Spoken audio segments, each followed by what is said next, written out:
Welcome to A1 TV Telugu news. నేను భవానీ. ఇక details చూసుకున్నట్లయితే నెల్లూరు జిల్లాలోని కావలిపట్నంలోని 10వ వార్డు మున్సిపల్ స్కూల్లోని పల్స్ పోలియో కార్యక్రమాన్ని ఎమ్మెల్యే వెంకటకృష్ణారెడ్డి ప్రారంభించారు. ఇక RTO ELISA, municipal commissioner Shravan Kumar, వైద్య సిబ్బంది, పార్టీ నాయకులతో కలిసి 5 ఏళ్లలోపు చిన్నారులకు పోలియో చుక్కలు వేశారు.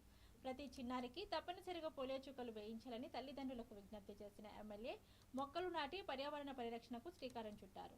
ఒక్కో చిన్నారి కూడా మిస్ కాకుండా అంటూ ప్రజలకు పల్స్ పోలియో కార్యక్రమాన్ని విజయవంతం చేయాలని పిలుపునిచ్చారు.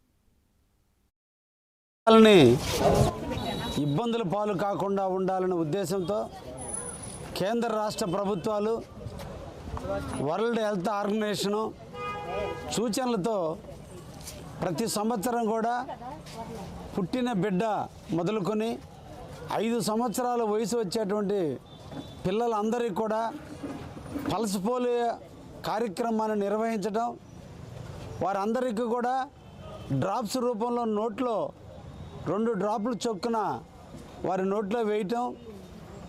ఈ సందర్భంలో ఈ పోలియో చుక్కల వల్ల భవిష్యత్తులో ఏ రోజు కూడా అంగవైకల్యం ఏర్పడకుండా ఉండటానికి